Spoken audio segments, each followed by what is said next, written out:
In the speeches and dialogues between Job and his friends, and continuing on through the speeches of Elihu and of Yahweh, there is a theme of knowledge, because everyone is speaking based on assumptions, things they think they know. When Eliphaz speaks in response to Job's curse and lament, his words show that initially he assumes that Job recognizes that he is being disciplined by Yahweh and is simply getting impatient with the process. That Job is being disciplined is what Eliphaz knows. Behold, you have disciplined many, and slack hands you strengthen. Your words raise up the one who stumbles, and you make firm feeble knees. Yet now it comes to you, and you are impatient. It touches you, and you are in haste. Eliphaz's words make it clear that the discipline of God has come to Job. Eliphaz, believing Job knows that this is so, counsels him to accept the discipline of Shaddai, who causes pain and binds up, smites, and his hands heal. If Job can suffer correction, he will yet be restored. And this is the same kind of assumption shared by the other ancient Near Eastern parallels we looked at in a previous video. Job, however, believes he's innocent, and he will not accept that God's chastisement is warranted. He believes the friends should comfort him, recognizing his despair.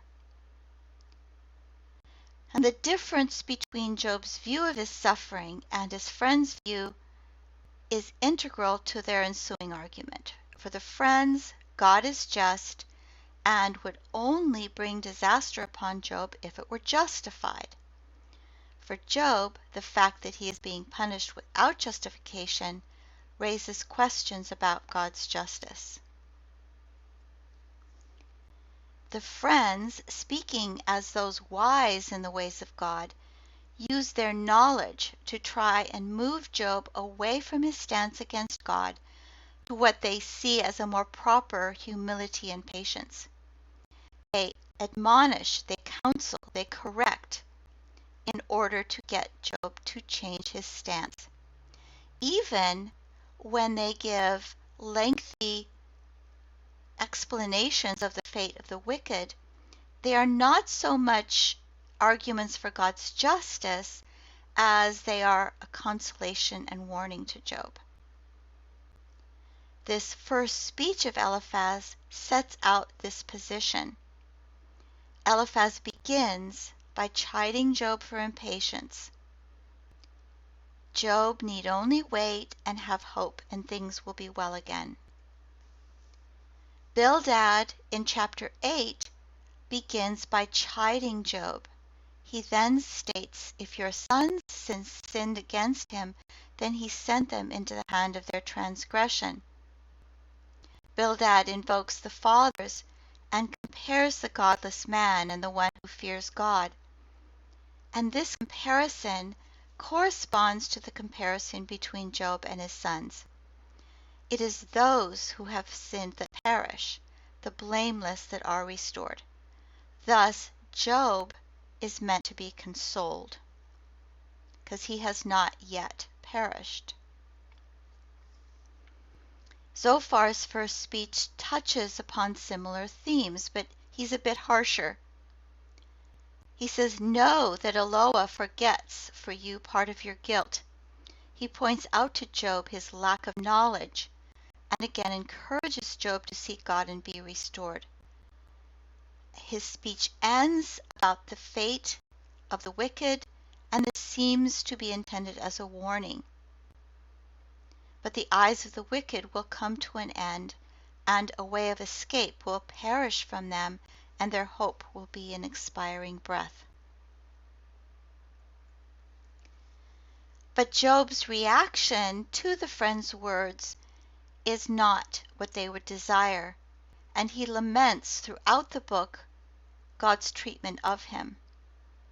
For the arrows of Shaddai are in me, whose poison my spirit drinks. The terrors of Eloah confront me. Your hands shaped me and made me. Together all around you swallow me up. Why do you hide your face and reckon me as your enemy? His anger has torn and borne me a grudge. He has gnashed his teeth at me. My adversary has sharpened his eyes against me.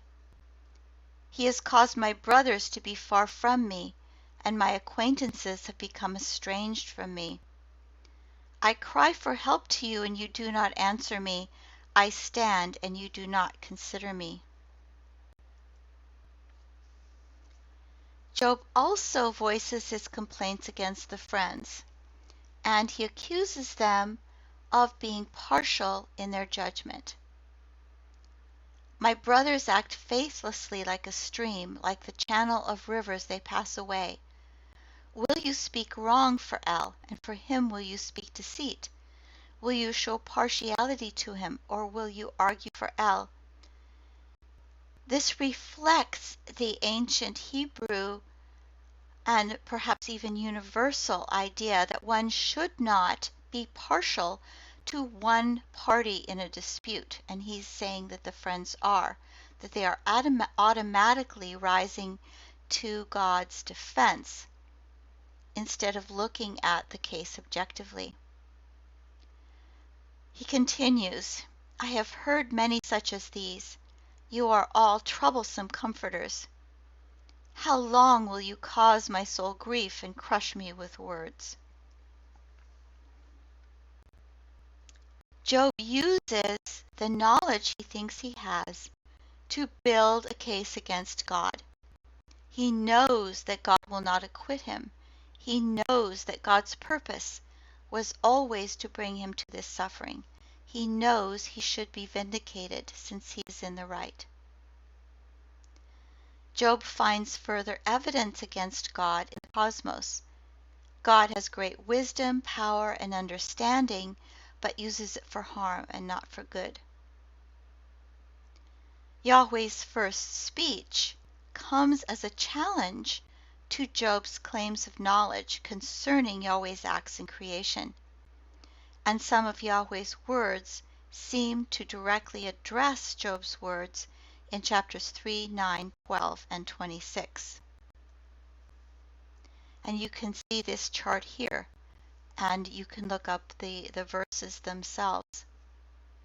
So Yahweh speaks about the earth, the stars, the sea, the dawn and the morning, death and deep darkness, light and dark, thunder and flood, constellations, cloud, lightning, storm, asking how much Job really knows about these things.